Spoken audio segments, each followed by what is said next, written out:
Previously in X-Men, the new X-Men have faced off against the playful assassin Arcade, who is hired at $1 million a head to eliminate the X-Men. And he failed, but at the same time, the X-Men themselves failed to capture Arcade. They escaped with their lives and their pride barely intact as far as Wolverine was concerned. He was really, really upset about the whole thing. But now, on to bigger and better things, as we're really at the beginning of the climb or descent. I guess we'll go with descent toward the Dark Phoenix saga. You can really feel things starting to move as we as we read today X-Men 1, or I should say Uncanny X-Men 125.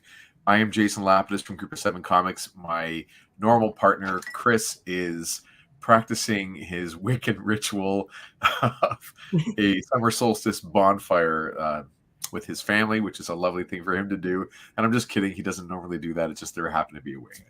He's on vacation, and it's fun to tease him. He's become an EX friend. Yes. But I'm joined today by cartoonist Jason Lowe. How are you, Jason? Great. Thanks for having me. Second time around. I'm always happy to talk about X-Men, especially an issue that features my guy, Multiple Man. Yeah. And, you know, with the lack of Chris here, I'm gonna make sure I do double duties of pulling Chris' weight as well as my own. That's good. I mean, double duties is a very Multiple Man kind of thing. We should have actually had you in two screens from two different angles, so you were on the screen more than once, or just had some still shots of like a different guy in a different space with the same suit on. That would be hilarious. We should have photoshopped like my head over Chris's body and like the promo for this. Yeah, that would have been a good idea too. That's I'll think about that for next time. Hopefully. On the other one. Today we are also reading. I mean, it's the same issue, but we can also see Classic X-Men number 31 with another beautiful cover from Steve Lytle, as this cover features way more of like obviously the manipulation of Jean Grey at the hands of Jason Wingard, where she is literally in the palm of his hand. So clearly he has complete control. This is the same content. There's no added story elements to this issue other than the backup story, which is really interesting in the context, from my point of view, which we'll talk about after, of who wrote it, which is Anna Senti, and what is she a big fan of at this time. And I'm thinking about, there's a very, adorable young female character mechanic running around in the wastelands. And I'm thinking right away when I saw this today, I was like, oh, I wonder if Anna Senti is a fan of Love and Rockets. Like, to me, this is Maggie from Love and Rockets, but in alien form. And so I looked it up just to see if Anna Senti ever speaks about Love and Rockets. And it's like her favorite book. So I wonder if she says to John Bolton, hey, can you come up with an alien version of Maggie for Professor X to interact with in this backup story? And I friended her on Facebook to see if I could ask her. Hasn't happened yet. I haven't received the confirmation, but it's there for us to talk about when the time comes. She looks like a character from X-Statix. Oh, yeah. It's the first time I've ever seen a character like that. Is she still around in the Krakoa era? I don't know. Well, this is happening out with the Shi'ar Empire. Okay. So whether they take this character, her name is, I've already forgotten it. Her name is like Chakra. So we'll see. We'll see what happens. It is so many Jasons. So many Jasons. Yeah. So many Jasons. Hey, David Cutler, how you doing, man? So many Jasons, but this is my life story. There have always been so many Jasons. And I'm going to go on the record, by the way. Jason, you are the only Jason I like. Yes. I've never met a Jason that I like. Fuck you, Jason Wingard. Exactly. I was always in school. There were multiple Jasons in every single class, and it was exhausting. Getting nicknames every year, a new nickname, or calling me by my last name or short form. It was never really what I wanted. But there's always a competition with the other Jason, and mine was Jason Tong. And yeah, we were both Asian and named Jason. And yeah, like we try to be like okay, who's the smarter one here? Who's the cooler one here in this grade 6 class? Well, that was the same. I No had one always won. Jason Fuller was my go-to Jason in other classes, and sorry, in my class, and he was a really nice guy. And they used to write. Did you do class assemblies? Where you had to go in Yeah. front of the whole school, and every class had a month where they presented. So they would always write for us in the monologue of whatever our class was doing a hey Jason joke thing that was terrible, and I hated it. But in this case, I'm really happy you're here. It's very exciting for me, and I'm glad that Chris is not here. So it's Yeah, I had enough of that definitely. guy this The weekend. ex-friend. Both you and I were there at Toronto Comic Arts Festival at Mhm. TCAF this weekend, and so I saw plenty of Chris Sanigan this weekend, and he did such an amazing job of selling our book. I would go around to other tables and check out when I had a chance, see how people were doing. Everyone's like, "Oh, Sunday was not as powerful a sales day as Saturday." I'm thinking, It no was way. it was competing with Father's Day, so that's why. Well, I'm telling you, all you need to do is get yourself a Chris Sanigan, because that guy was out in the aisles wrangling in customers. He was, step right this way for the greatest. Yeah, he was. Our sales were great. So it's not Father's Day. Everyone needs a Chris Sanigan. And hello there, Kevin from Towing Around. How are you, man? Hello Did you there. have chicken wings today, Kevin? I want to know all about if you had chicken wings. I had a lunch invite. I couldn't make it work with Kevin, and I'm just worried about him not getting his chicken wings. So we'll see what happens. Bearded Builds. Obviously, Jason Lowe is way cooler than Jason Hong. I mean, what are you going to do? Was it Yeah. Jason Tong or Jason Hong? It was actually Jason Tong. But it doesn't matter because You're cooler than both.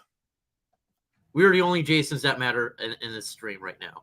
I think you make a good point there. So, given that Chris is away, he also denies us access to the CD-ROM, or sorry, the DVD-ROM. So Oh, we're not using the DVD-ROM today. I We're mean, using. I don't know if I'll just keep showing this and I'll put that up there. the original So copy. when did you get your original? Oh, this was like 7 or 8 years ago. Back when I got my copy at BMV. If you're ever in Toronto, yeah, BMV. Like there's about 2 of them or 3 of them. A used bookstore. They have a great extensive collection of back issues, and behind the counter of the comic department, yeah, they would have some premium comics. This back in the day, I got this for $25. Nowadays, you'd find this for like 300. So That's crazy. yeah, I'm pretty happy with this. Like pretty much most of my classic, well, not my classic, but like my vintage X-Men collection that I have here, like I mainly got them from BMV like 8-9 years ago. Yeah, for like $20 or even 15. Actually, That's look, like this is something I found at BMV. I don't know how long, but it still has its price tag. First appearance of Bishop. Nice. Insane. There's only like 3 creases. I think I got that issue as well, and I got not a hand-me-down, like a handover. One of my friends was unloading all of his print, and he just said, "Here are some long boxes. Just take." And I took some X-Men, including maybe that one. It's sort of past the part where I stopped reading. I stopped reading X-Men just as Gambit and Jim Lee came onto the title. I was like, meh. Stepping out. Well, okay. That's when things got exciting. I don't know. For some people, I started to find it a little bit, I stopped being as interested in the characters. For whatever reason, I was also about 14, and it's high school, and it just, a convergence of many factors. The Beatles had way more sway for me than the X-Men at that point in time. Looking back, I do feel slightly vindicated because they are some of the most insane and illegible, incomprehensible issues of comics, from the X-Men period, and shortly after, of course, Chris Claremont leaves. So I don't feel all that bad for missing out on everything that happened after, but I will eventually get them all and making my way through. I want to have everything Claremont did with X-Men eventually, but we'll see. With this cover, I think it looks really great. Actually, I think yeah, it's a really good one. Especially, sorry, I cut you off and just put the digital version Oh, up. and yep, there's my man on the cover right there. Yeah, there he is in the bottom right with his Muir Island gang, like the Scooby Gang of Muir Isle, and Yeah. it really makes you think this is like obviously the start of the Dark Phoenix thing because she's so prominently featured on the cover. Like this is a really iconic image. It's fantastic. Good form. Yeah, I think so too. I think there we go. That's a nice view for us. Let's see. David Cutler says the Jim Lee era of the Claremont run borders on the indecipherable, but I still love me some Gambit and Jubilee. I think that's. I mean, I've said it before. I think everyone's allowed to love what they love, and we're also allowed to love junk food and acknowledge that it's junk food. And if you're the right age when you're reading those Jim Lee issues, it's going to hit a sweet spot where you're going to be willing to look past something that an adult won't, because that's your sweet spot, like that one hit wonder when you're 13 that everyone listens to. Doesn't have to be great; you just have to love it, and that's totally fine. I'm just not in love with it. I wasn't at the time, and it has to do with where I was and what I was reading. But there are things from a couple of years earlier that I love that totally don't work. Certain GI Joe issues or cartoons that they just don't hold up at all. But I loved it because I loved it, and I was a kid, and you can't justify it in any kind of intellectual way. But that's not the level in which we are supposed to be consuming these things. There is the academic side to it and the intellectual side, but it really is about the fun of this team and these characters and the adventures that they go on, and how, as I've said before, it informs the rest of X-Men comics throughout the whole decade of the 80s, the animated series in the 90s, the massive film franchise as it hits in the 2000s, and then the future of the MCU. So I'm always interested when I read these issues to see what connects to what other things. I have forgotten. Do you remember, is there a Proteus storyline in the cartoon? Yeah. Do you remember what episode or episode? There was. Pretty much reenact what happened in the comics in a way. I think it was a two-parter, at least a two-parter. In season, how many seasons were there of the cartoon? 5. I think it was in 4. Okay. Later on, yeah. All right. Yeah. It's I found out about Proteus in the cartoon, and then looking at the comics, I can still hear his voice from the comics when I'm reading the dialogue. It's I'm hungry. Fun fact. I found the voice of Proteus is this guy named Stu Stone. He's from Canada. He's from Markham, and he's done a bunch of movies. He's in Donnie Darko. He's done some voices for Magic School Bus, and I think Arthur. But yeah, he was also the voice of Proteus when he was a kid. That's great.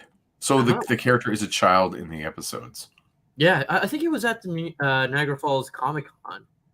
I'm not surprised. Oh, there it is. Proteus Part 1 and Proteus Part 2. Oh, I remember this now. He's like a giant energy monster. Mm-hmm. Not nearly as varied and interesting. He's not using people's bodies as a husk that it wears down, and then he dumps them. So you know that most of the voice actors were in this area. So for that show, yeah, you get, when you look them up there, you find all those guys are either Canadian actors or Southern Ontario, or were working out of this space, because a lot of it was recorded here, which is kind of cool.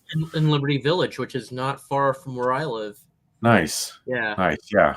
Lots of studios there all across Toronto. I mean, it's an amazing city for production. Hey, 1-6 Shooter. Trevor, hope you're doing well. Nice. Glad you guys are here. Hey, Trev. Lots of you in the chat. I'm glad you guys are all here today. So should we get started with this issue? Yes.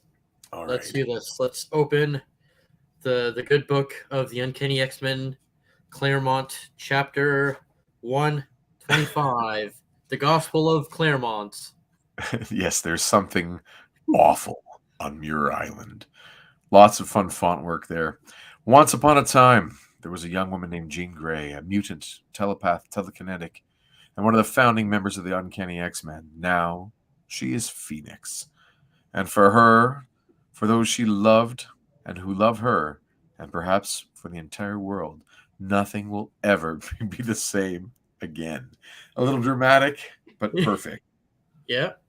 Yeah, I love all the stuff with her powers, and it's so inconsistent because I think that they set her up nicely as being a person who doesn't know her own limits and doesn't know how to access this all the time. But it really works. And then almost like cool reds for her powers, and then the hot reds all around. Kind of fun. I like the bob that Moira is sporting right now. Yeah, Byrne has his go-to hair designs, and they are quite repetitive over the years. But it's signature Byrne hairdos and clothing. I mean, that's definitely one You of know, them. I gotta love like I love like every type of machinery that Byrne draws. Like when it comes to Yeah, Fantastic Four, like Reed Richards gadgets, and here like all the tech that's in Moira's laboratory. it's pretty Byrne's made incredible. Have you read over John Byrne's Elsewhere? that. No. Do you know what this is, or am I blowing your mind? You about to have your mind Um, blown? is that like the wizardry stuff with Layla Cheney? No, No, I'm thinking Spellbound. No, no. it's his X-Men fan fiction by What? Byrne. Okay, Is this before he worked on X-Men? this whole stream is going to come to a halt. So, over the last decade, John Byrne has been making fan fiction that was potentially going to be an X-Men storyline. What if Byrne had kept going with the run without Claremont? And he's been working on it without being paid by Marvel Wow. because he just loves drawing X-Men. Isn't he doing like the same thing with the Star Trek franchise? I don't know, but I can tell you that he's been posting these pages on his website, and people have been collecting the uploads of the pages and then creating PDFs and printing them. And I have to show you. Okay, hold that thought. I'm just grabbing it off my shelf. It's only pencils, okay? Pencils and letters. There is not color or inks, but this is no small edition. Okay, I'm going to compare it for you, right? Comic book. I just got this weekend from I don't know, not fan, like a fan buyer of Group of Seven Comics. Yeah, Elsewhere by John Byrne. What if Jean Grey had survived the Dark Phoenix saga? And the whole detail on that. This is not skinny either. There's like 15 issues or something in here, and it's all pencils. Holy shit! Yeah. So, as a place to start, check out the Cartoonist Kayfabe episode where they go into this, because they do they deep dive into a few of the issues. But you get it's again today's Byrne going through, and you can see how he handles everything. So Kitty's on the team; she's in costume, and it's like right out of 1982, 1983, and the adventures are all original, but they hit all the beats that you would expect the X-Men to hit. So it looks much more tighter and better than what's been published. Yeah. So, I don't know what to tell you. It's not for sale by anybody because it's not legal, right? Right. Yeah. There's no Marvel logo on that. I noticed. No, and there's no copyright. There's just it's copywritten. I guess the characters are Marvel's characters. The names are Marvel names. But I mean, the product is not meant to be. Sorry, it's not meant to be sold or distributed. It's just this thing that's been collected and passed from person to person. This was gifted to me. I did not buy it. How many copies were made? 1,000? Did I draw some commissioned art? in exchange, maybe. Nice. Whatever's going to work. But I can give you the PDF. I have Sure. it. If you want it, I have the whole thing on PDF. Actually, I don't want to ruin. Like, I want to still work for Marvel, so I don't want to ruin my chances. So There you go. So reject it, and then when we talk later, we'll have a conversation. maybe. How many Yeah. copies were printed of that? 1,000? I don't think Marvel printed it. I think this No, is just no, but I don't know. It's perfect bound. Like, It is. I don't know how many copies were printed. The guy I know had, I think, 3. Gave one to a guy at a store to keep on the shelf for people to look at. Kept one and then gave me one. so I it don't was know. a fan that published it. It was not John Byrne himself. Definitely, John Byrne just put the pages online. Okay. And what people do with it from there, it's up to them. Okay. It is a bizarre thing that it even exists, but it's awesome. And he just does what Byrne would do, like do a long run on the series. They go through everybody, like Magneto, Sentinel, Savage Land, MODOK, the Jeez. FF, Avengers, like everything Byrne wants to do, Byrne just does, and it's just issue after issue after issue, and eventually, like Alpha Flight's back, like it's everything. So he doesn't have to like talk to the editors about Yep. the Avengers office or like just crossovers whenever he wants. That's amazing. That's right. And it's very possible that on this stream another night, like, that's what we'll do. We'll do an issue of that, or 2 issues, or 3 issues. Like, there's no reason not to. We have the PDFs. Byrne put it out there himself. It's not like you don't have to pay a fee to see them. We're just not supposed to reproduce them and sell them, especially, and that's fine. I mean, I'm not going to, so all good. But yeah, John Byrne Elsewhen. Wow. I don't know how we got onto that, and yes, dude, you do need one. It is How many? it is crazy. How Yeah. many years Okay. of work span in those issues? Like, is it 5 years of work? Do you think? I'm gonna say less. I think there are maybe 20 issues. That is under 2 years for him, especially. There isn't like a table of contents that tells me how many issues are in here, and I haven't gotten all the way to the end yet. But this thing is like it's big size too, so it's nice for my old man eyes.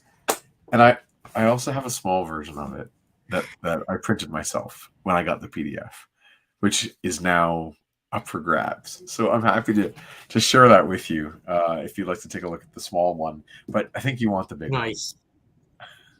Sure. one. All right. Oh, it's definitely worth taking a look.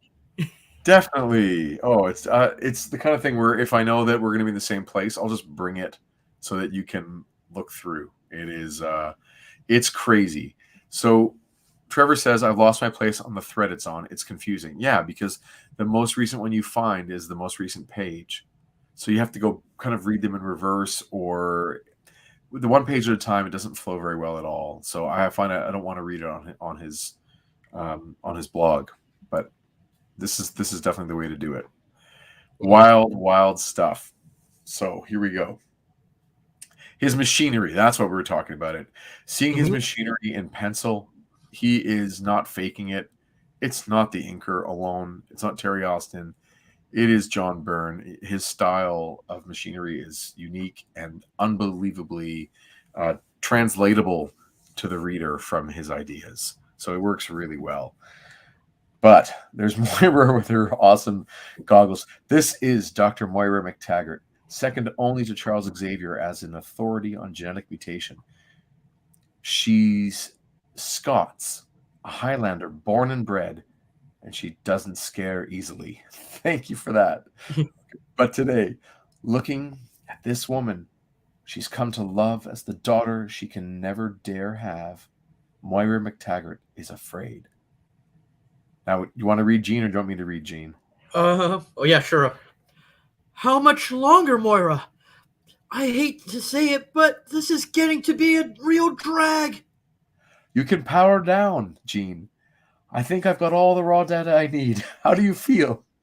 Fine. Not tired? No, Using my power doesn't tire me as quickly as it used to. If anything, it makes me feel good. Good enough to want to use it again. What are you driving at, Moira? You've been poking at me for over a week. You must have some answers. Jean, I'm barely figuring out the questions. I'm not a child anymore, Moira. Level with me, please. I would if I could. Come on, I'll brew us some tea.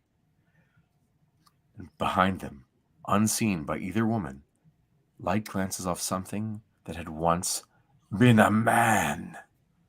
So we have seen in previous issues that there is a guy that's around the docks that has gone missing on the mainland. That the X-Men came across him when they Stole his boat. they stole his boat. So, so this is it's not really important who this guy is, but just that they have set this up for months. That there's going to be a dead body or a man who's been touched by another entity, and maybe the entity's soul is inside of him. And So Claremont gave him a name. They did give him a name, and his name was Angus. Sorry, Angus McWhorter, and he was a most unpleasant man when he was alive. So this is the kind of thing I don't think they would put into the animated series. That there's like this walking corpse, right? This zombie. I hunger, but must wait. Moira must not know. So he's on like a first name basis with Moira McTaggart. I wonder who he could be. Is it her brother, her husband, an old flame, a neighbor? Who knows? But this guy knows her by name. And I like it. Also, it looks like his clothes have decomposed because they're like all green and pretty gross looking. Nice color choices for sure. Meanwhile, unaware of the nightmare stalking them, there's no comparison between Marvel Girl and Phoenix. Do you pronounce this Psi or C, or how do you pronounce that next word? I say Psi powers. Yeah, Psi powers. Your Psi powers have made a quantum leap. And you're worried about whether I can handle it? Well, I'm worried too. Sometimes I almost wish I'd stayed dead on that shuttle. And she's back on the Starcore shuttle, piloting the X-Men to safety through the worst solar storm in history. By the way, this is all seen in X-Men 99 and 100. Her body was consumed by the intense radiation, but her mind refused to die, driven by her love for Scott Summers, who she's already over because she slept with another dude. She achieved her full potential as a Psi, becoming briefly an entity of pure thought, before finally reforming as Phoenix. Weeks later, her awesome abilities saved the universe. That feat seemed to burn her out, however, for when she later fought Magneto, she lost. I'm just going to flip into Classic X-Men 31 here to see if they've changed any of the dialogue around her origin there, because often 10 years later they retcon stuff. It is the same. They have not changed a single thing. But sort of the nature of what Phoenix is has been reimagined over the years to be slightly different than just her being her. You know, like I don't want to say, but anyway. Oh, you skipped out on the ads. I got some ads over here. Oh, let's switch over to you. I don't have the ads because I got some Mr. Freeze cool floats. Just in case if anyone's wondering, 100 toy soldier. And that sounds awesome. John 100 toy soldiers. So normally Chris is the one for $1.75. Chris is the one that has the DVD ROM, and Chris is away. Yeah. So we don't have access to his DVD ROM. So we're looking at a typical modern digital version of the issue, along with Jason's original. So that's pretty special. There you go. It's very beautiful. Thank you for that. You're welcome. Very beautiful. We gotta show the ads. I agree with you. Far worse, she was unable to save her fellow X-Men when Magneto's underground Antarctic base collapsed on top of them, burying them all in molten lava. Only she and Hank McCoy, the Beast, managed to escape. or so she thought. And this is very important, of course, to readers because this has been a defining characteristic of the last 10 issues or so, as the X-Men think Jean Grey and Beast are dead, while Beast and Jean Grey think the X-Men are dead. And because they, of course, do not have the internet or any other way to link together, Oh, except for through her psychic powers, they think that the other is gone. And both Scott has moved on and Jean has moved on to new love interests while still holding a flame somewhere deep within them toward their old lover. Yeah, that toy soldiers tempted me every time, Trevor. Yeah, there always were like those budget versions you could find at some shop, and one day I was lucky enough to get a handful of soldiers, but I don't think it was 100. no. They were super cool though. Grief-stricken, Jean returned to the X-Men's headquarters, only to watch helpless as Professor Xavier's own grief built an unbreachable wall between them. She needed his help, support, and love, but he gave her nothing, so she left. That is dark. And I see this airplane. It's like flying, I guess, at dusk or dawn or dusk. And I think sometimes that this is like an opportunity for cartoonists to get a little ahead. They're drawing a lot of that tech. Like, well, let's just black this airplane out. Other times you might not have drawn it in shadow. It might have been something that was illuminated, but it's just an easy thing. If you don't have to show it, let's just put it in black and move on. It looks very Alex Toth. I agree with you, especially with that the clouds being like what they call a grease pencil, Mhm. or maybe a screen tone of some sorts, like a zip. From the start, her vacation was sheer perfection. Her boyfriend just died. Okay, sheer perfection. And her mentor just gives her no love, but sheer perfection. No matter where she went, she ran into kind, gentle people. I guess that's what she needed, right? And in time, her pain passed. Her life began anew. The terrible, tragic irony is that her grief was unnecessary, for the X-Men did not die in Magneto's fortress. As Jean and Hank escaped to the surface, the X-Men burrowed down until at last they reached a haven of sorts, where they were topless for many days and showed lots of chest hair. And Peter lost his virginity. And now, after a journey that took them halfway around the world, they've finally returned home to Westchester, right? And they've just, of course, beaten Arcade in the last 2 issues. And though all were affected by the supposed deaths of Jean and Hank, their lives have returned to normal. Which, in the X-Men's case, means a daily workout in the Danger Room, which is where all good X-Men stories start. Let's get physical. Get physical. That's the soundtrack right now.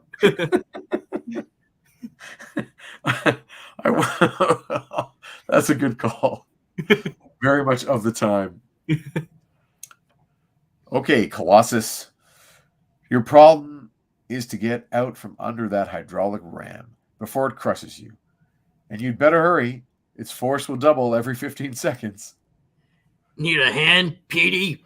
Thank you. Thank you, little comrade. But no, this test is intended for me alone. We're supposed to be a team, right? That means we help each other out. Let's see how well Sykes toys work. When I've scragged their power rumph. Sorry, Wolverine. Better luck next time. Enjoy your shower, mon friend. Don't laugh, Crawler. Your turn will come. And almost on cue. The wall! You won't catch me that easily, Cyclops. Not when I can simply teleport myself out of harm's way. True enough, Nightcrawler, but suppose you can't. Ah! Sonic beams! Can't block them out. They're disrupting my concentration. Can't port or even think. I love that every test for Colossus, is like lifting a thing. How about like some combat training or like agility training? But no, it's just lift this thing that gets heavy. and didn't Colossus do that in another issue, or at least on the cover for? Oh, totally. Yeah, totally. So that's like all Colossus does. Yes, The squat He training. he Oh, trains to lift things. I That's got some more really. ads. Oh yeah. Oh yeah, Hold let's on. Here see we go. what kind of novelty items we'll find here at the Johnson Smith Company. Is that a gorilla's mask? A fan? Some leather gauntlets over there. Hercules wristbands, 125. Uh, hip, hypnotism record for 150. Hero hypnotist in action. I don't know. That's very sketch. So you hear the hypnotist in action. So you mean become hypnotized? Yeah, pretty much. Put this record on and That's get a scam. brainwashed. That sounds That's like a whole scam. Oh my god. Okay, maybe one more. Oh wait. You control 7-foot life-size ghost. Ghost. Jason, do you like made up ads? Like when cartoonists put like the fake ads inside of their comic? Yeah, actually, didn't Jim Rugg do that for Street Angel? Yeah. And Jay Yeah. Stevens does it for Dwellings. I think a lot of guys do. And it's a really great example would be with also Alan Moore's Image Comics 1963. Have you ever read that one, by the way? No. No. Do you know what it is? No. Okay, it's really cool. Alan Moore and like Steve Bissett and a couple other creators made an Image Comics continuity as if it was coming out of Marvel in 1963. So whereas Jim Lee and Todd McFarlane and Liefeld's characters are and Silvestri, they're doing their universe and that's in the 90s. What would Image Comics have been like in 63? And so it's all like Kirby homage, Ditko homage, and other cool characters written by Alan Moore. It's like a 6-issue limited series, and they're all supposed to kind of collide with an annual that would have connected the ongoing continuity of the Image universe with the 1963 universe. Totally worth picking up individual issues. You probably find a bunch of the Beguiling or at West End, maybe in a dollar bin or something like that. Or I think I have about half of them, but people have gotten a ton over the years, and it's never been reprinted or collected because there's all sorts of problems with Alan and Image. Yeah. But it's really neat to see like how these guys in the 90s imagine Marvel characters, kind of Marvel-ish characters in the 60s, and recreate the lettering style and the art and the colors and such. A lot of fun to read. 1963, full of fake ads, including like there's a really awesome like you can order. Was it like an inflatable Stalin or like a like instead of Frankenstein, it's like you can order a Stalin, or there was like you can order your own nuclear submarine, like the like those Right. cardboard cutouts of rockets. It's like no, you can get a nuclear submarine. It's Mystery Incorporated. That's right, Trevor. Is there FF? Like there's all really cool. Again, I'm gonna have to show you if you don't see from someone else. I'll have to pull those things out I'll and have to check that bring them out. by. Yeah. He's really Yeah. part of his artist to work to like really like design those ads. Oh yeah, That's- it looks like it's a lot of fun, and Jay Stevens is doing them now in Dwellings, and they're really cool. And I felt a little naive because I couldn't remember if you put those things in Pitiful Human Lizard or not. But like that would have been if you had more time, which you didn't. I've done a few in issue number 1. Like there was a Taekwondo ad with this guy with a metal arm, and he's based off of my Taekwondo teacher when I was 7, who has like this very like diamond, like it's like a diamond shaped afro. He looked like Black Belt Jones. Yes. There it is. If it's the first printing, you might find it at the very back. Well, let's crack it out. I haven't opened it yet. I got it on Friday. But I didn't do anything like that intricate, like having like 20 ads. I probably like just did like 2 fake ads, if my memory serves me. So, and I did like a Hostess fruit pie thing. There we go. Nice. Very nice. I should have kept this in its packaging. I wanted to devalue. I should have gotten this one signed. I should have brought it to TCAF. I figured, You would have signed all of these. How many got printed up? Do you know? Do you still remember? On my own, about 3,000. Wow. Yeah, and, That's amazing. And then Chapter House printed about like 10,000 or 15,000. Well, it's not for me to say which version I'd rather have, but I always try and get as many of the originals as I possibly can. But I'm gonna have to Is one that day a have to cardstock? sign this. It's on like a laminate. Is that a cardstock? Pardon me? That's the first printing. That's the very first printing. Because after that, it's all like they're all it's the same stock as the interior pages. So yeah, you got like a rare like 1 of 1,000 of the first printing. Ah. Well, I'm gonna have to get you to one day deface it with your handcraft at some point. But I'm really happy to have that one. It was missing from my run. So oh, I'm glad you Trevor found says, pardon me? I'm glad you found that. Me Like too. that's a rare addition. I'm glad I found it too. Just looking at one of those ads now. Shane Bayou English. You can speak soon and write like a graduate college. If me let you help for a day of 15 minutes. This is one of the ads in Mr. Incorporated, is what you're saying, Trevor, or one of the ads in the X-Men? I think it's an ad for Mr. Incorporated. Yeah, it sounds like that something sounds Alan like Moore a would have parody. written. Yeah. Yeah, that's a funny one. But the ads are really interesting and lots of fun to play with in all of the 1963 stuff. Okay, So much back to garbage. Yeah. so one other piece of backstory that I'm not sure if Claremont is going to spell out for us is that Banshee has exhausted his powers in a fight against Moses Magnum and the Magnum Force and the Mandroids. He spent every little bit he had, and he's been raw-throated and comatose even at one point to recover from that. So he seems to just be a guy that's around to follow orders and, has entered into combat, but is not really able to be the full useful member of the team that he had been in issues past. All right, Banshee, turn everything off. Pathetic, people. Really pathetic. You either overreact, danger him, Chris took a break. or you treat it like a joke. What was that? Oh, no, this is why Chris took a break, is because there's no lines for Banshee. So he's like, well, I can go on vacation now. Exactly. If Banshee doesn't speak, he doesn't have to be here.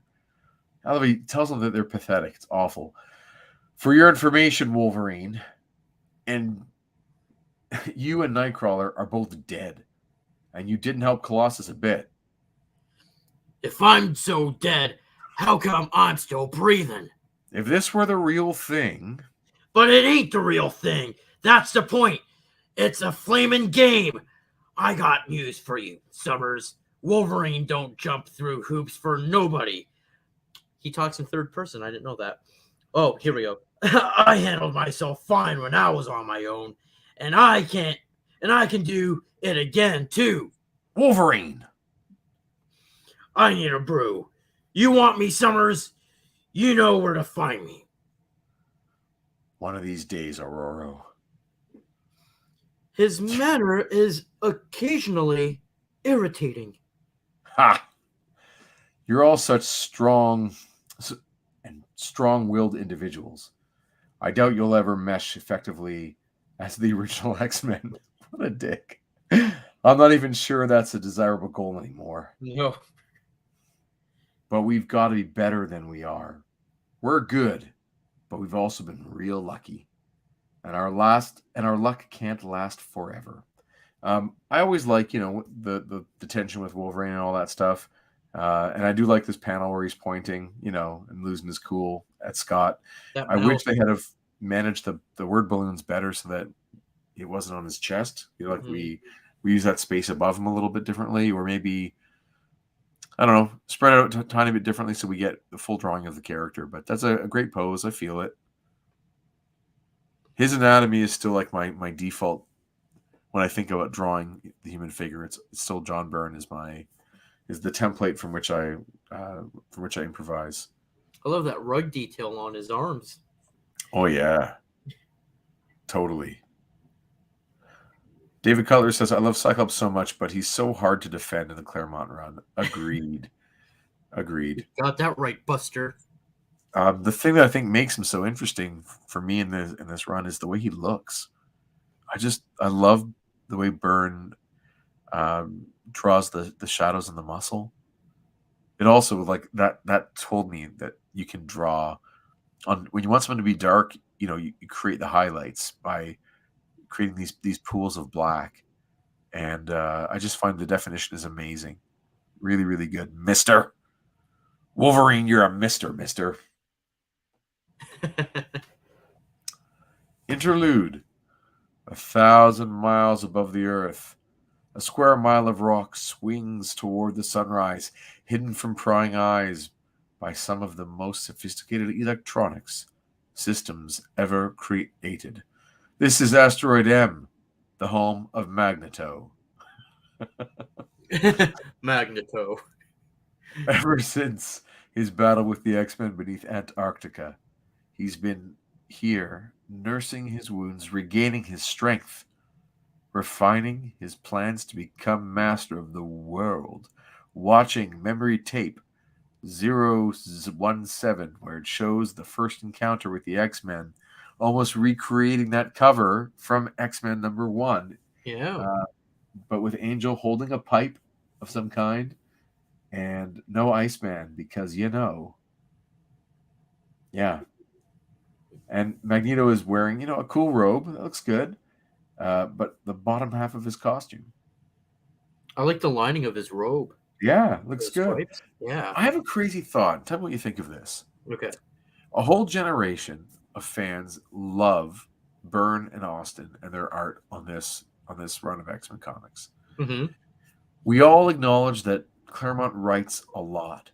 Do you think that perhaps Byrne and Austin's art benefits from how long it takes us to stare at a page to read all the art, all the words?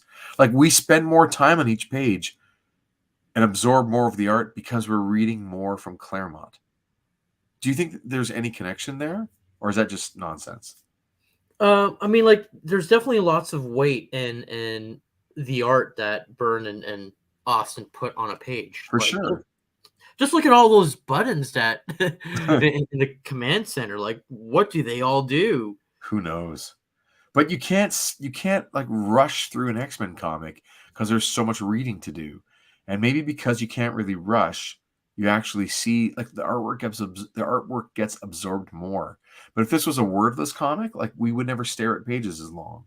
That's true. I wonder if maybe it benefits actually from the word count because it slows the reader down.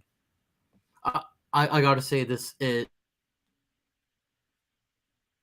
is like the opera of a Marvel comic, compared to like Avengers or Fantastic Four during this time. Like, yeah, X-Men was at another level.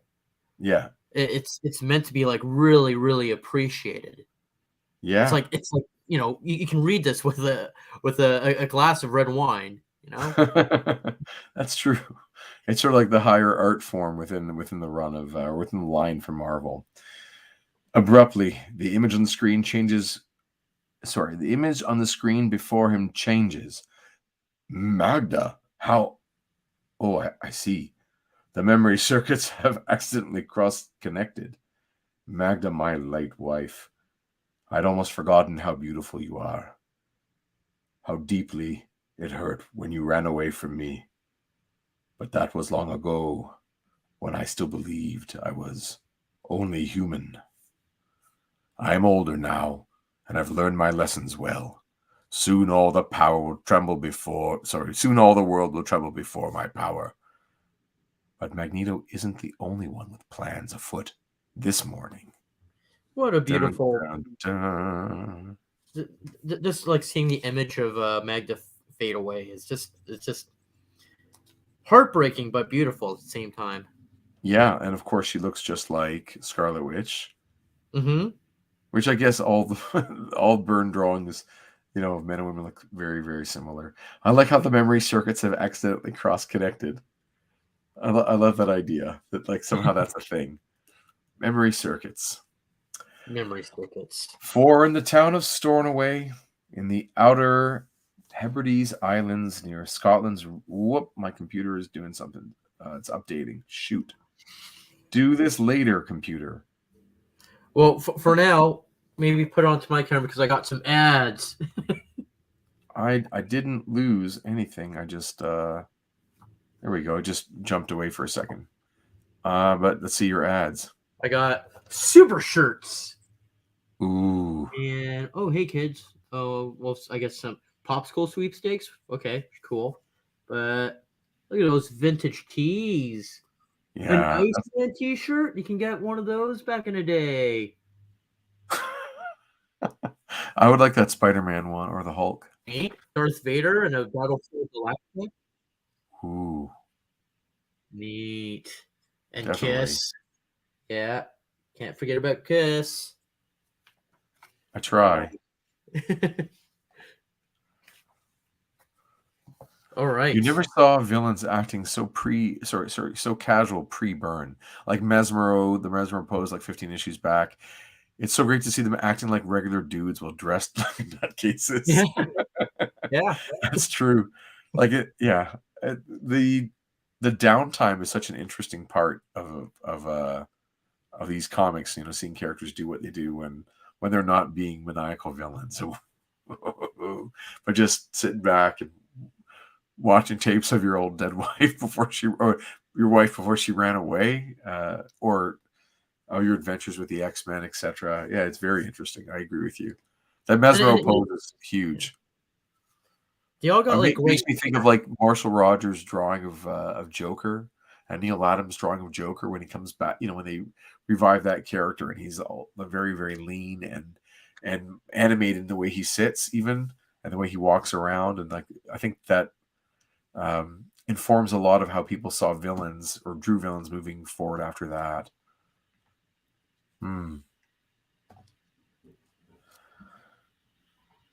The rugged Northwest Coast, in an upstairs room of the Red Lion Inn, is a man who calls himself Jason Wingard. The name is as false as the man himself. I've been very. Would you want to read Jason Wingard? You're just as qualified as me. Go for it. Okay. The stakes my partners and I are playing for are too high for any of us to risk spoiling things with a hasty or careless move. I've been very patient with you, Miss Jean Grey.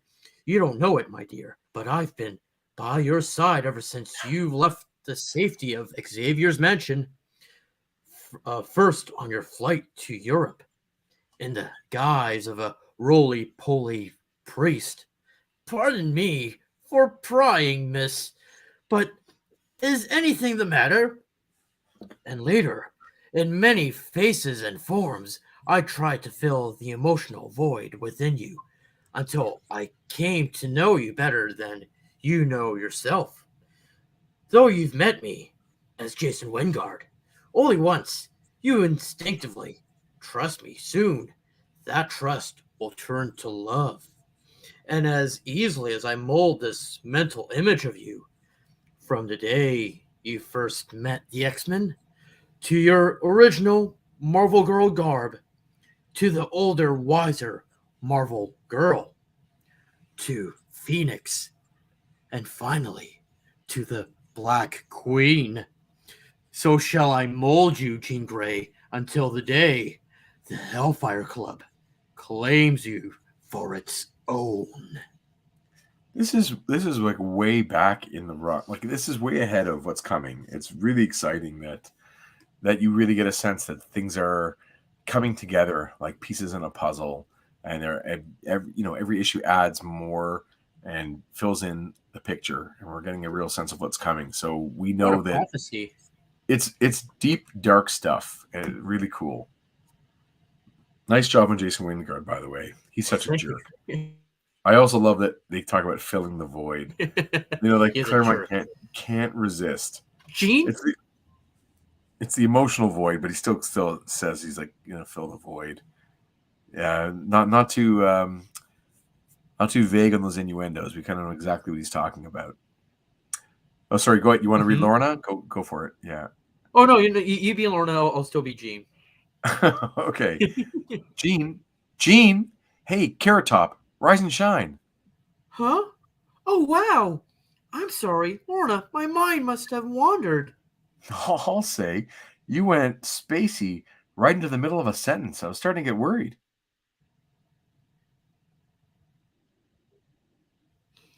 You needn't have it. I can take care of myself. Famous last words. I suppose. I envy you and Alex. You're building a life that has nothing to do with the X-Men or with having mutant powers. You can do the same, Jean, if you want to. But I don't, Lorna. Not while I can do something like this. That's awesome. That's so cool. She pirouettes across the floor towards Lorna Dane, energy crackling around Jean's slim form as she telekinetically rearranges the molecules of her clothes, changing outfits with each turn. It's a deliberate attempt to lighten the mood and change the subject. This time, Lorna lets her get away with it. But I love it. Lorna's like clapping, and it's a really great picture too, showing you Byrne's sense of what fashion looks like in 1979. And there he is, using the bottom of the panel again as the baseline for the drawing. I love Lorna's sweater, by the way. Like just the threading, like that's something you can just find at H&M these days. It's what's old is new again, you know? Sure. And most artists wouldn't have taken the time to design something like that either. Very cool. A lot of care in the fashion. Agreed. I forget who was reading Moira. I think it was me. Was it me or you? Yeah, because I was Jean. Was me? Yeah. Yeah. Elsewhere. Morning already. Crikey. I've been at this all night. At least I'm fairly certain now why most of Jean's power seemed to vanish after a while. Some sort of instinctive psychic circuit breaker must have engaged, cutting Jean's power back from the cosmic peak to something she could cope with. But the power still exists within her. Charles and I suspected that she had this kind of potential, but we never dreamed she'd achieve it. If she ever taps into it again, she could become something akin to a god. Wherever you are, Charles Xavier, I hope you're happy. But I also wish you were here because you're needed. Badly. At that moment, on a world called Imperial Center, the newly crowned Empress Lilandra is hosting the first state ball of her reign. Nearby, unintentionally, lost in the crowd is Lilandra's Terran consort, Charles Xavier. By the way, I strive to be someone's Terran consort. It sounds to me like the greatest job title. Oh, I'm Jason, the Terran consort. Lately, they haven't had much time together. Lilandra's realm spans an entire galaxy, and running it takes almost all her time and energy. Xavier understands and often tries to help, only to be gently rebuffed. This is crazy. Look at that all alien. the aliens he gets.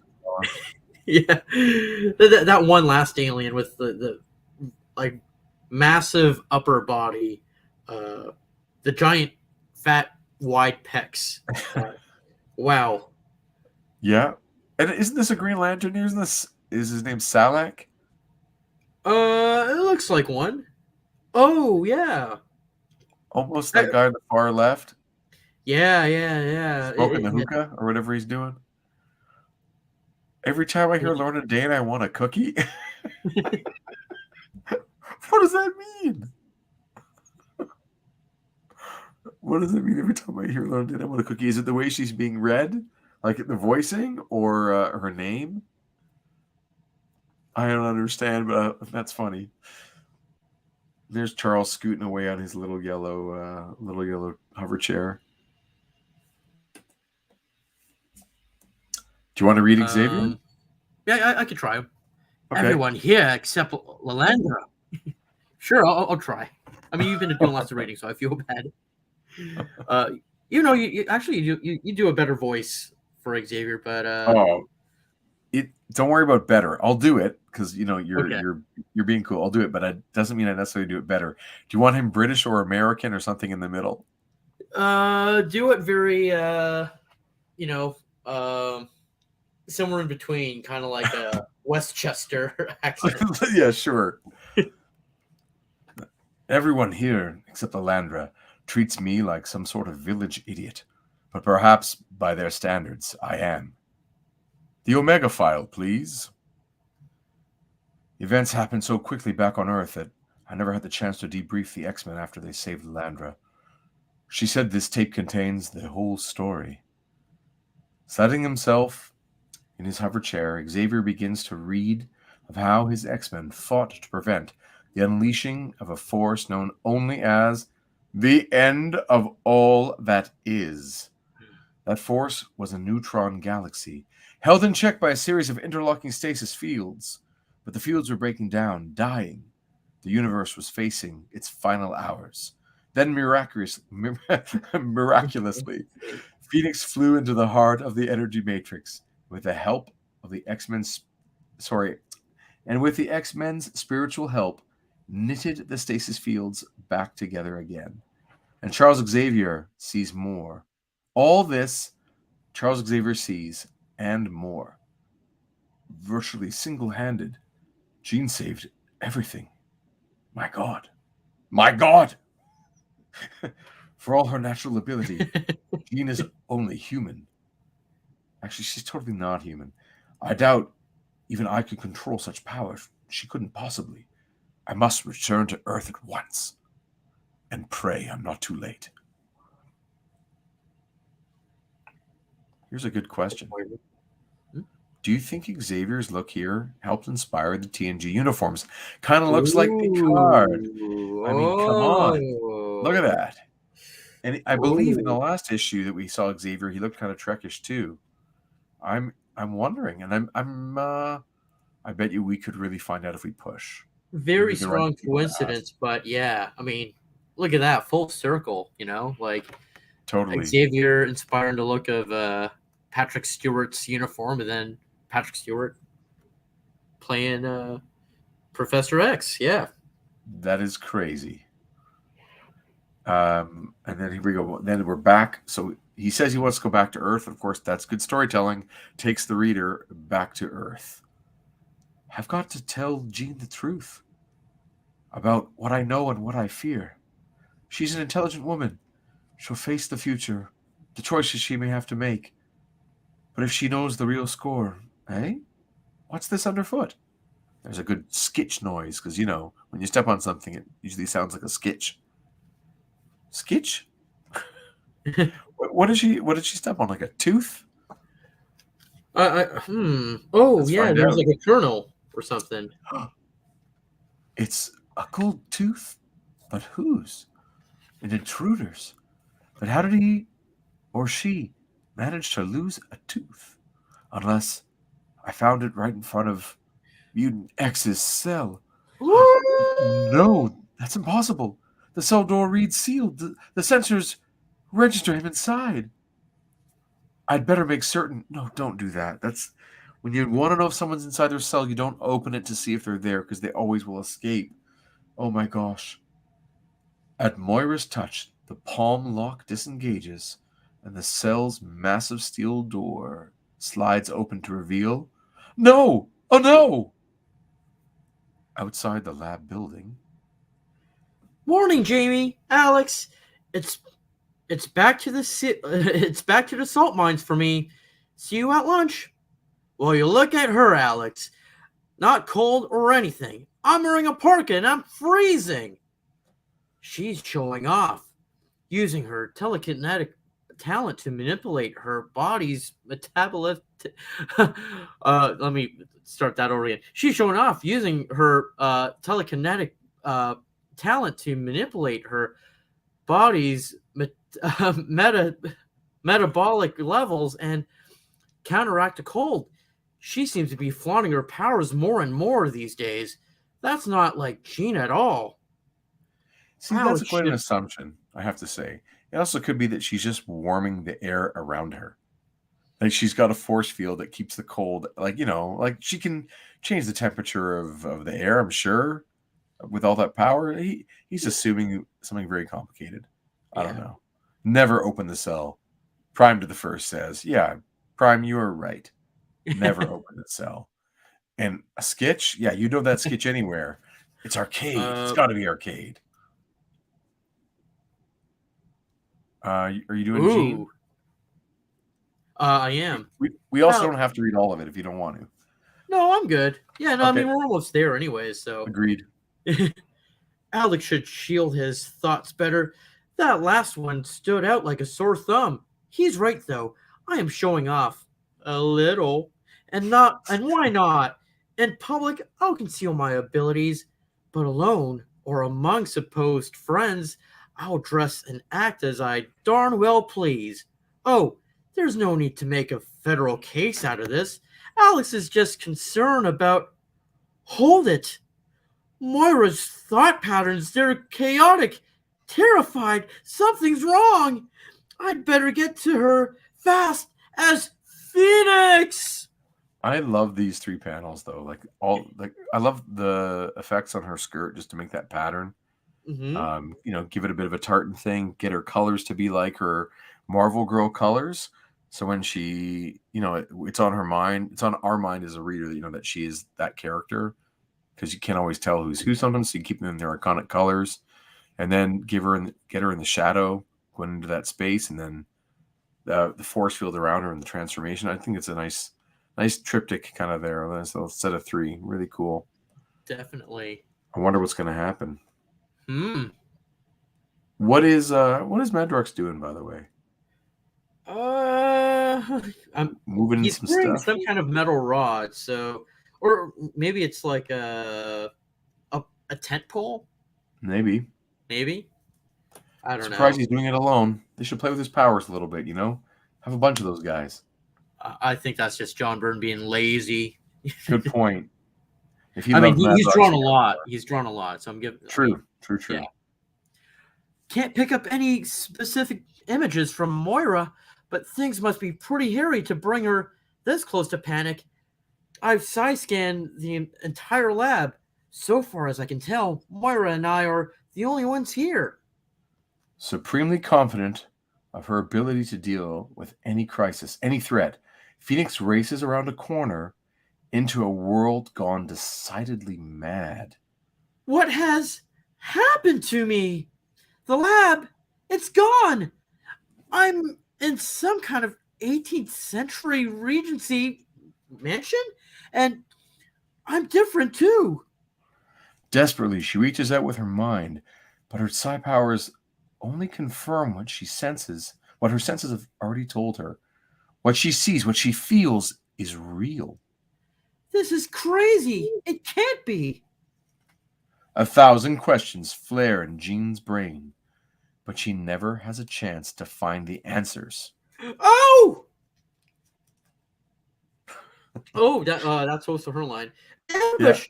Then that hallucination must have been some kind of some weird kind of diversion. Okay, Buster, you're about to get the surprise of your life? Love it. At first, she's too stunned to react. Then, At first, she's too stunned to react.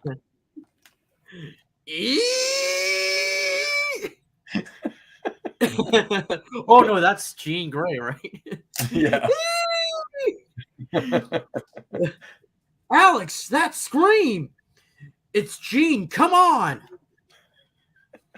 Also, Alex's haircut is like just such a quintessential John Byrne haircut that he gives a whole bunch of characters Almost, whenever yeah. that's like one of his go-tos for sure. He looks Or like poor Jean. man Sean Cassidy right there. Oh yeah, and Danny Rand and Scott Summers half the time. And there's someone on every team with that. This issue has really got so much going on, like in different threads. It's a very busy issue, actually. I find across the Atlantic in Westchester County, New York.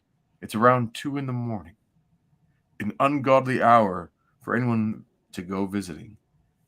Even Avenger Hank McCoy, also known as the Beast, taking time out from a very busy schedule to check up on a mansion he thought deserted. Looks Ooh. bad. Oh, go ahead. No, go for it. Well, okay. I'll read them both. I'll read both guys in this. Looks bad. The alarms I set have been disconnected by an expert. Freeze, intruder! Huh? Everyone else is in the danger room. They'll never hear through. They'll never hear me through walls.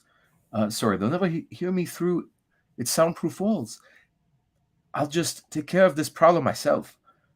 What have I got here, anyway? It feels like I'm wrestling a gorilla. Suddenly, a lightning bolt splits the sky. The room flares white around the two men. You! Yikes! Oh my stars and garters. Instantly, inside the danger room. What the? Nightcrawler? I nice, Cyclops. Large as life, right before my eyes. I saw it. I fought it.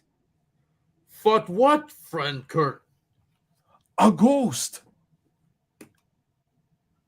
Cyclops, it was the bestie, the beast.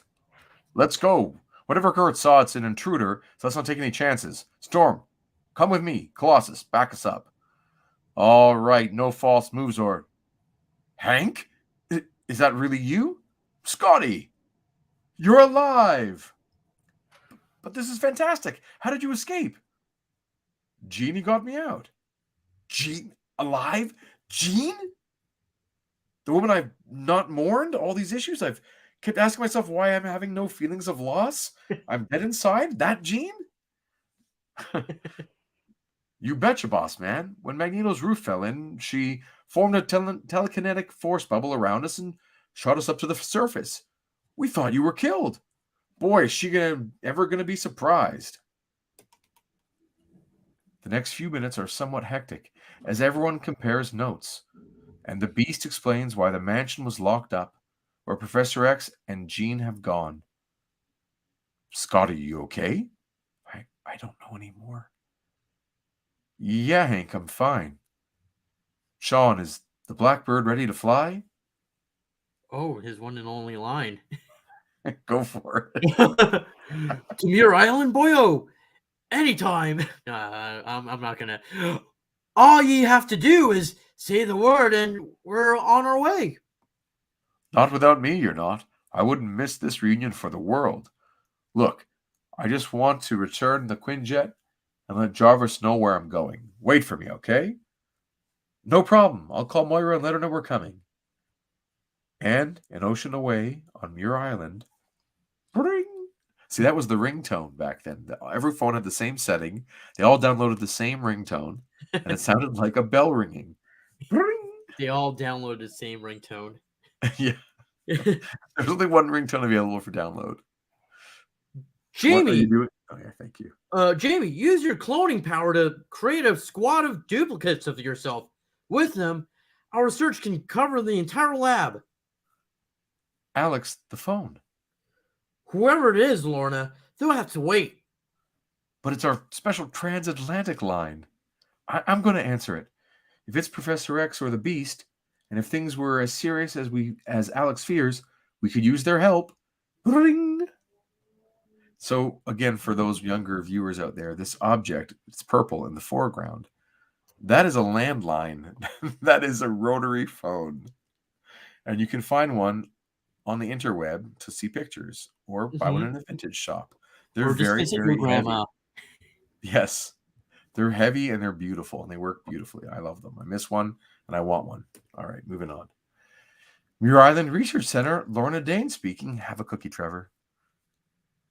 Lorna, this is Scott. Scott who? Everyone's a Scott. We're in Scotland. Don't say Scott. Be specific. Scott, you're alive? Not just me, Lorna. All the X-Men are alive. Your voice sounds strained. Is anything the matter? I'm not sure. Jean and Moira were in the lab and we heard a scream and then the security alarms went off.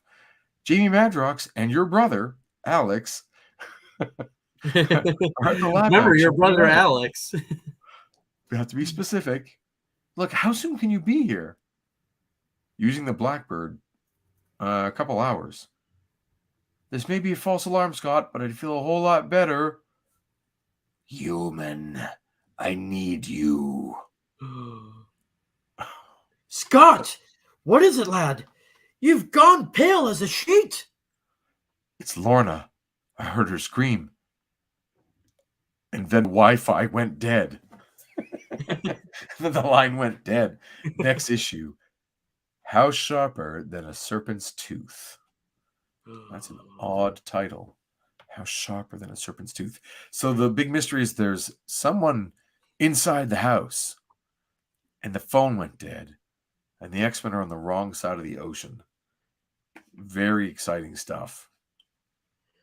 It's funny how like nothing specific happens in this issue, but it really moves a lot of the plot forward. Like we're closer to the Dark Phoenix saga. Obviously, we're closer to this story about what's he called, Mutant X, right? A lot of things are it's sort of like one of those in between issues that but I wasn't going to say Proteus because I want to spoil for those who don't know. It's Proteus. It's Proteus. No, it's okay. People already know. It's talked about it. The three of us the few people in the chat already know, and the 12 people who are going to watch it in the next 36 hours already know Proteus as well. So it's not like a huge secret, but and Proteus isn't the kind of villain that has an ongoing presence in the in Marvel Comics after this. It's like this is his moment of moment to shine. He's become a big part in the Krakoa era now. Yeah, dude, he is part of the Five. The Five are the integral mutants that make it possible that no mutants will ever die. Everyone will resurrect. They will all live forever because of his ability to bend reality. So him, the Gold Balls, which is a new mutant from all new X-Men from the Brian Michael Bendis run. Who else? Hope Summers. There's two more. I think anyone in chat can help me out. But yeah, Proteus is in there, and he looks much like he looks more like a human now, but with like pink balls around himself, glowing pink. I love pink balls. It's perfect. Yeah, perfect. So David Cutler says he's important. He's lore important now. He never says or does anything, but he's one of the characters that the whole premise hinges on. Very cool.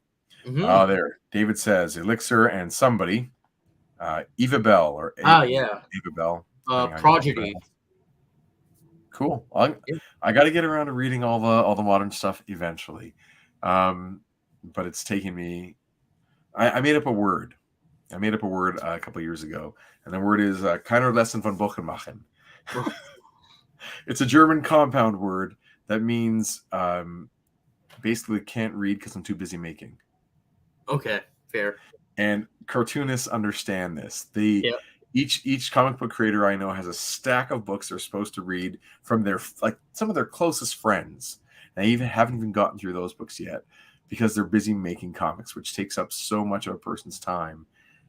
So we don't have a way to express that to each other. I'm sorry I haven't read your book because I'm busy making, but Keiner Lesson von Buchenmachen does that. So I thought there should be one word we can just say that's like, oh yeah, okay, gotcha, understood, no hard feelings. But that's how I feel about the X-Men. Like I'll get there when I have a moment to. I mean, what happened with the House of X and Powers of X, and I don't even know, like all that stuff. It seems like it's a big story. I have to read it all. So Power of X, House of X is like one big book you can get. It's a red perfect bound book. Start with that, and then read the Dawn of X-Men line, and then X of Swords. Oh geez, there's a guide out there, but really just start with House of X, Power of X, and then we'll go from there. I'm mostly just trying to read this one. Yeah, this one I got. Look at that sketch cover awesomeness from Jason Lowe. Look at that thing. Look at those little guys. That was the first Marvel published work I did. I mean, the first work that got published from Marvel. My first project was Fantastic Four, but that was the first one that came out. True, but this is also the one that started it all. Yeah. So it's extra special there. There it is. There it is. Yeah, this is super special. But I love the sketch cover. I just love the idea of like adding an extra Jamie Madrox. It's so much fun. Like that, You can't you have can it just add him onto any cover of any character because he could pop up anywhere, right? So this is a good issue. I love how it moves all these plots forward. It sets things up for the issues to come. It's setting up Jean Grey's descent to becoming the Black Queen. It connects to all those plots before with Magneto, them going to Japan. Even ties back to all the things that have happened to like put Alex and Lorna and Jamie on your island. Like how the whole world seems very rich at the moment, and this moves things forward at now. Like there's like a lightning pace, increasing kind of exponentially with each issue. So I think that's really cool. I'm a big fan. Can I show you some of the classic X-Men? Yeah. I was just looking through to see if there's anything extra, but there was not. But I do love seeing those original colors. Scotty! Look at that lunch. Beast is... It's funny, that image stayed with me for a long time. Like that's been part of my my memory of this one forever, is this pose. It's nice. He's just going off. A little bro hug. Yeah. It's awesome. What? So this is like Xavier / Picard in playing his, a game of chess of some sorts, Astro Chess, and he's like, do we not see this in Star Trek as well? Spigot. What's that? Oh no, the Spigot. Yeah, Spigot. Exactly. Spigot. So he's playing, and it is totally that Star Trek look. It's really good. And there, the consort. He's the Terran consort. My dream job. And basically, he's getting frustrated and he's bored, and nothing's really going his way. And Lilandra is not wearing pants. Is this Paul Smith that's drawing this? No, this is John Bolton. Okay, looks great. I agree. So he's really grumpy. Like you can see in his body language. You don't even have to read it. You can see like he looks like a fussy baby. It's good. So she's busy. That one alien looks like a super armored droid from the Clone Wars. Agreed. But like very bio. So she sends Xavier out with a plumber to just go out into the desert and get some stuff fixed. And I'm suggesting that this character is inspired by maybe not broccoli, another vegetable perhaps, but Maggie from Love and Rockets. And I'm going to do my best to get a chance to speak to or just ask Ann Nesenti, who wrote this backup story, if she had written something about Maggie from Love and Rockets by the Los Bros Hernandez as part of this. Yeah, he's not enjoying being a kept man, David Cutler says. Agreed. Uh-huh. And so he goes out on a little journey into the wilderness, or I guess just the desert, with Chakra. And she wants to tell him jokes. She's like hopping like a bunny. So I guess her mode of transportation. She's a hopper. But you gotta love that background. All those colors in the sky. It's beautiful stuff. Very Mobius-like. Totally.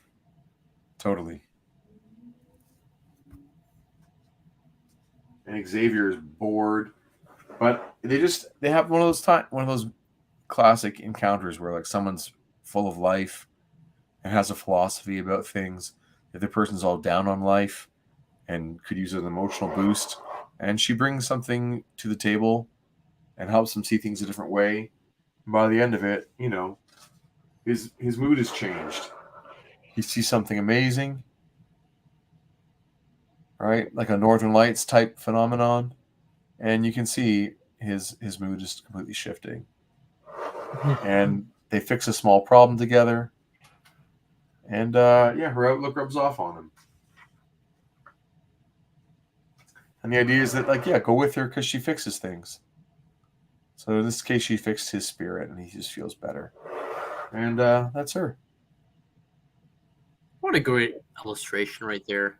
I Looks agree. really metal. I love it. And then we get a preview of the paperback, the trade paperback of the Asgardian Wars, which as a kid was not one thing. It was 2 different annuals and X-Men Alpha Flight. Correct me if I'm wrong in the chat, but it was the New Mutants special #1, an X-Men annual with Storm on the cover where she's like a thunder goddess, and X-Men Alpha Flight Part 1 and 2 by Paul Smith. So 2 Art Adams and 2 Paul Smith. And that's a fantastic trade to get hold of, or the originals, depending on whatever you have. The Lilandra is not wearing pants. Things are going his way. Yeah, she's an alien babe for sure. Xavier's very own Manic Pixie Dream Broccoli. Yeah. Yes, agreed. So very cool to see the new Art Adams cover. And by this point, this is now done in 1988 or 89. He is like in peak Art Adams form. And no one can draw characters running at the viewer or flying at the viewer the way Art Adams can. Are you a fan of him? Oh yeah, I remember tracing his Wolverine, based off of like the X-Men like charging at like the X-Men poster. Yeah, almost similar to that, but it's just the X-Men. It's the X-Men poster was almost like a redraw of Classic X-Men #1. It was like, hey, you do Classic X-Men #1, but then if you do it again, do it like and it's airbrushed or it's a much more fluid. Something like watercolors. It's very well rendered. Yeah. And that thing a friend of mine had that poster and I wanted it so bad. But I also traced my Classic X-Men #1 cover in grade 5. I traced it, and my copy today still it's like embossed with my pencil line pressing so hard over top of it. I don't know if I still have the drawing, but my copy is ruined from tracing it. I'm not gonna lie. So good. I'm not gonna lie. Like when I traced out Wolverine, like I went like on the school bus and showed a friend and like took credit for it. It's like, yeah, that's that. I did that for hand. Even though you can see like how like the harsh imprints of my line work.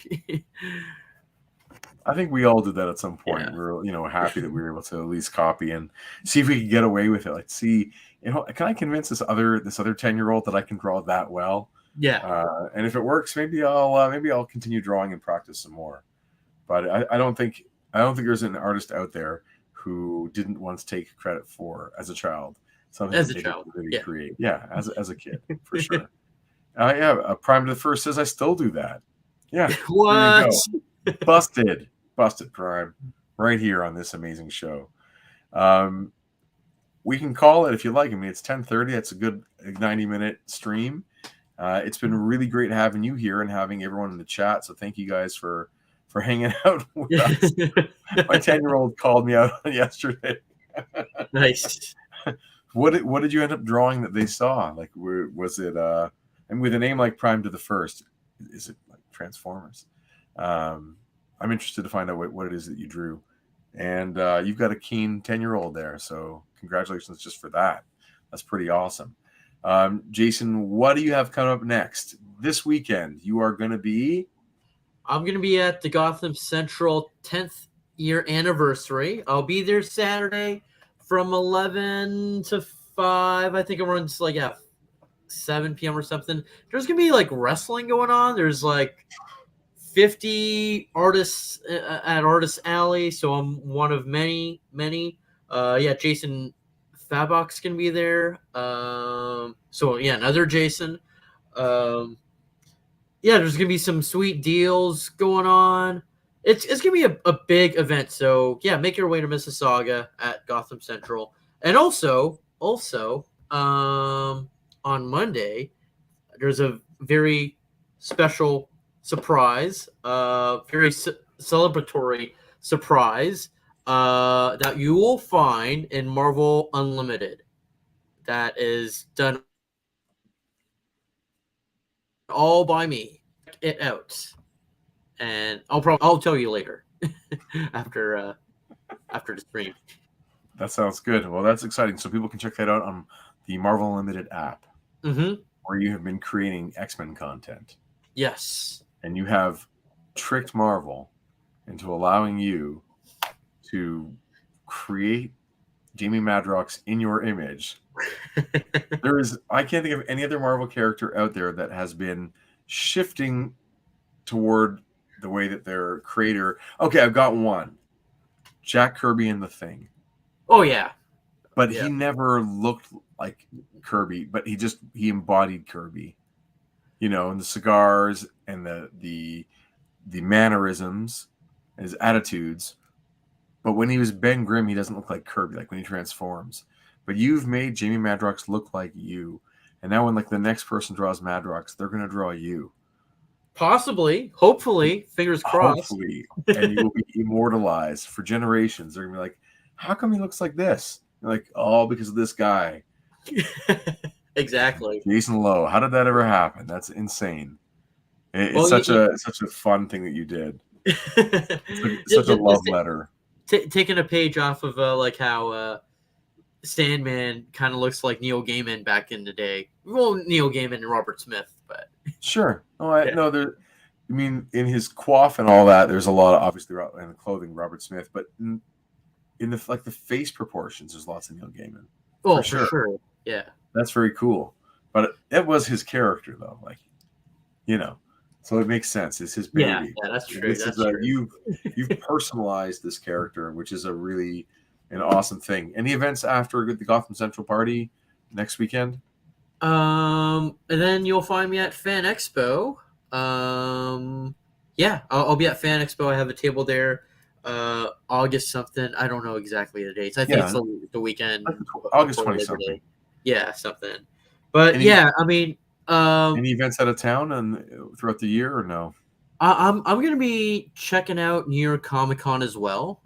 So for anyone that's watching this from New York or planning on to New York, yeah, I hope to see you there. I'm probably just gonna be there for 2 days. I think Thursday and Friday, and let's see. Maybe I might squeeze in a signing out of booth. Maybe Comixology, maybe Marvel. We'll see. I don't know. We'll see. That's awesome. Well, hopefully that's the case, and all of our listeners or viewers in New York can come see you. That'd be really cool. All right. So next issue is 126. Obviously, the X-Men are going to be battling Proteus. It is going to be a fight to the death. I don't know who's going to win, but it'll be the X-Men. And super exciting stuff. Jason, thank you so much for being here. It's always a pleasure hanging with you and reading some good X-Men comics.